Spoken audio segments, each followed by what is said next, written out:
হয় চাওক যে বিলৈ বিপত্তি নোহোৱা হৈছে এই মুহূৰ্তত গুৱাহাটীবাসী এফালে যদি আপুনি কৃত্ৰিম বান আনফালে ভূমিস্খলন আৰু দেখিবলৈ পোৱা গৈছে যে মহানগৰীত এটা অবৰ্ণনীয় পৰিৱেশৰ সৃষ্টি হৈছে কালি নিশাৰ ভাগৰ যিজাক বৰষুণ এই বৰষুণজাকৰ ফলতে মহানগৰীৰ বিভিন্ন পথত আপুনি লাচিত নগৰ অনিল নগৰ নবীন নগৰ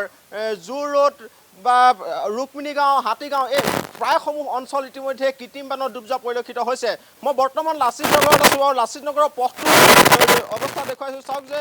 এইটো পথত একাঠুতকৈ অধিক পানী আৰু এতিয়া কাষৰীয়া যিসমূহ দোকান পোহাৰ বা যিসমূহ ঘৰ আছে এই ঘৰসমূহৰ পৰা ওলাব সোমাব পৰা কোনো ব্যৱস্থা হোৱা নাই দেখিবলৈ পাইছে যে লোকসকলে কেনেধৰণে ইয়াত অহা যোৱা কৰিবলগীয়া হৈছে ইয়াত ৰিক্সাও সৰি পৰিছে বাইক সৰি পৰিছে বাইক ৰিক্সা কোনো যাব পৰা ইয়াত আচলতে যাব পৰা নাই যাৰ ফলত আচলতে যথেষ্ট অসুবিধাৰ সৃষ্টি হৈছে ইয়াৰ লোকসকলৰ পৰা কিছু আমি মন্তব্য পানীৰ মাজেৰে তেখেতলোকে অহা যোৱা কৰিবলগীয়া এটা পৰিৱেশৰ সৃষ্টি হৈছে দাদা এনেধৰণে পানী ভাঙি অহা যোৱা কৰিবলগীয়া হৈছে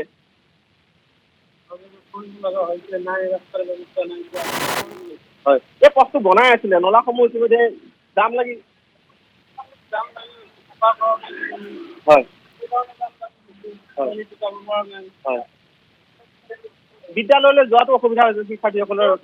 হ'বই হয় ইয়াত দুৰ্ঘটনা হৈছে